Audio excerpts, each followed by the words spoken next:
예로부터 오복 중의 하나로 불렸던 치아. 곱고 가지런해야 할 치아가 노화나 불의의 사고로 손상됐을 경우 예전엔 필리나 브릿지, 임플란트를 이용해 그 기능을 회복시켜주는 것이 일반적이었다. 하지만 필리나 브릿지는 통증이 심하고 임플란트는 비용이 비싸다는 것이 단점. 최근 이런 단점을 극복한 토키 브릿지가 등장해 관심을 모으고 있는데 수술과 마취가 필요 없고 비용은 물론 시간 부담까지 크게 줄인 토키 브릿지. 이에 대한 다양한 정보를 알아보자.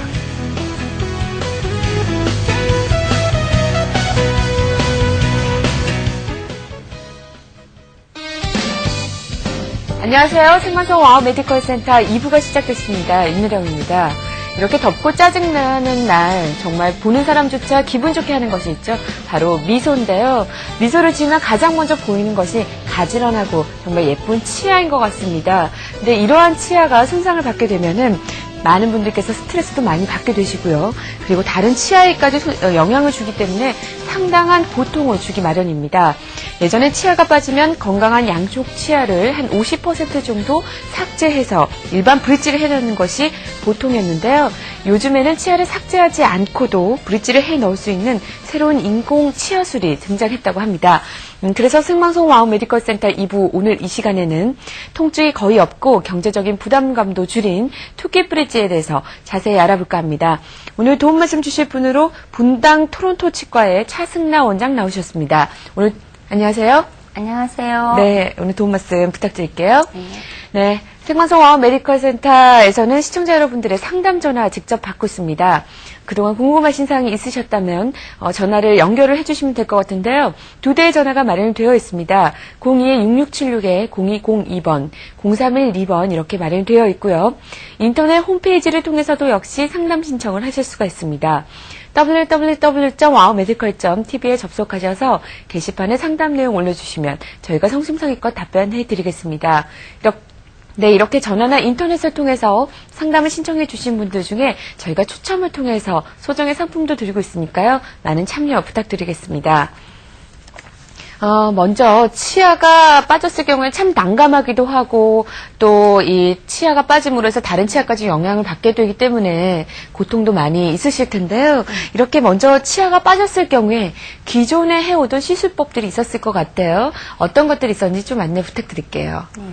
빠진 치아를 대체할 수 있는 기존의 방법으로는 크라운 브릿지와 임플란트가 일반적이었는데요. 네. 크라운 브릿지는 양쪽 치아를 깎아내어 캡을 씌우고 가운데 의치를 해놓는 방법이고요. 네. 또 임플란트는 잇몸뼈에 인공 치근을 심고 그 위에 인공 치아를 얹히는 방법입니다. 네, 지금 크라운 브릿지와 임플란트 같은 경우는 지금 많은 분들께서 아시고 계신 분들도 계실 것 같아요.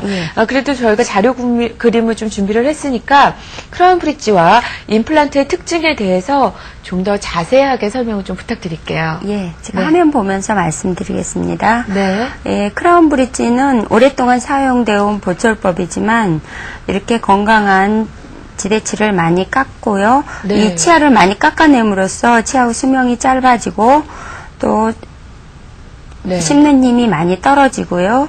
충치도 많이 생길 우려가 많았습니다. 네. 그래서 이런 크라운 브릿지의 단점을 해결하기 위해서 최근 각광받고 있는 게 임플란트인데요.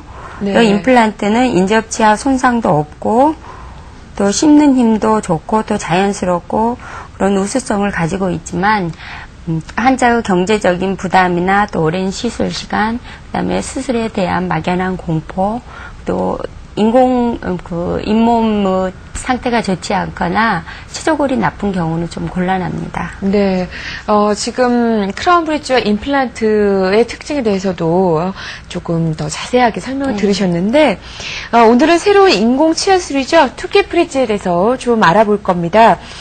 토키 브릿지 하면 말 그대로 이해를 해보자면 투키, 그러니까 두 개의 키를 있는 다리 뭐 이런 것 같은데요.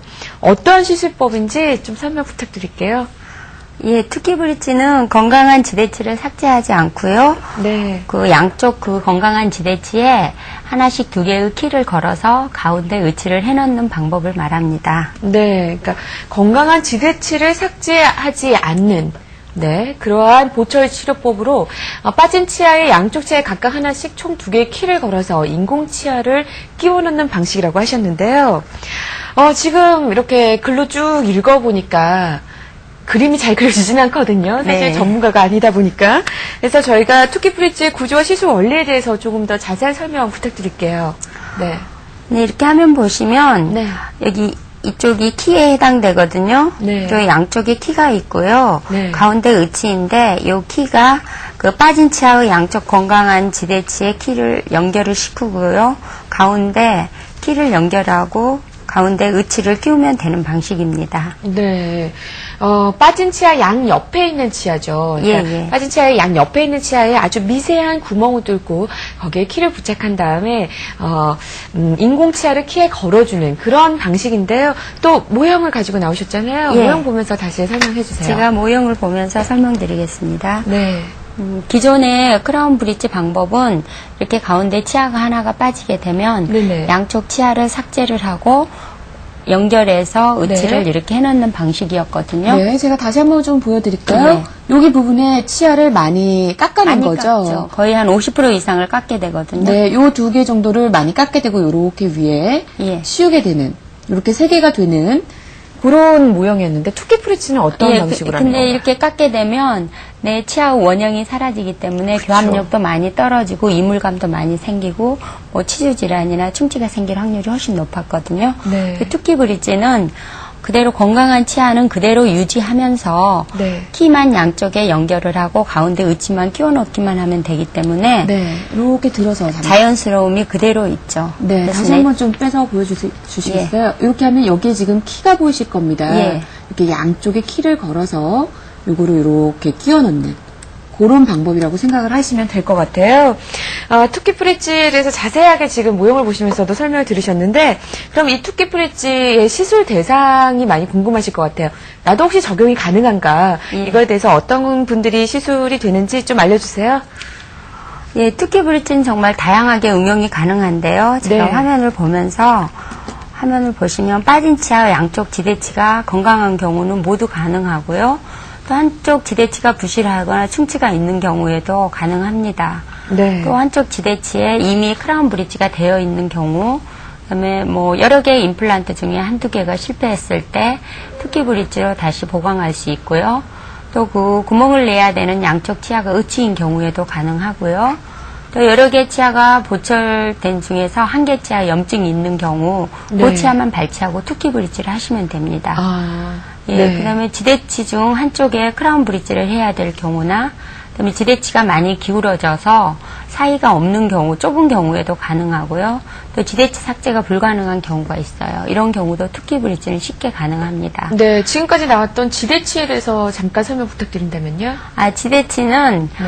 뭐 빠진 치아 양쪽 치아를 그걸 기준으로 해서 가운데 의치를 해놓는 걸 말하거든요. 그래서 네. 빠진 치아 양쪽 치아를 지대치라고 합니다. 아, 그렇군요. 계속해서 좀 설명 부탁드리면요. 네. 네, 화면 보시면 네. 뭐 기존에 마취 쇼크를 경험했거나 치과 공포를 가진 환자들도 가능하고요. 네. 또 일반적인 인공치아술을 받을 수 없을 정도로 체력이 저하된 경우나 네. 또 개구 장애가 있는 환자, 네. 그다음에 시간이 없는 직장인들도 쉽게 간편하게 받을 수 있고요. 네. 또 여러 개의 임플란트를 하기에는 비용상 부담이 된 경우는 일부 투키 브릿지로 대체하면 가능합니다. 네. 정말 들어보니까 아주 상당히 많은 경우, 다양한 경우에 적용이 되는데요.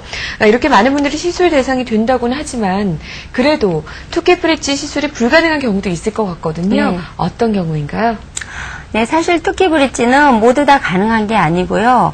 치아가 뭐 거의 없거나 연속해서 5개 이상 빠진 경우 이런 부분들은 다른 어떤 보철물을 대체하시는 게 좋고요.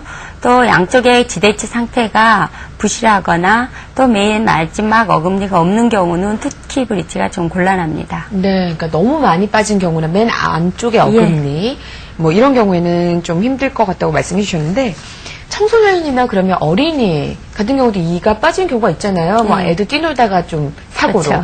아니면 또 임산부 같은 경우에는 뭐 수술 받고 이런 것들이 참 아무래도 부담이 많이 될 텐데, 역시 이분들도 투키 브릿지 대상이 되나요?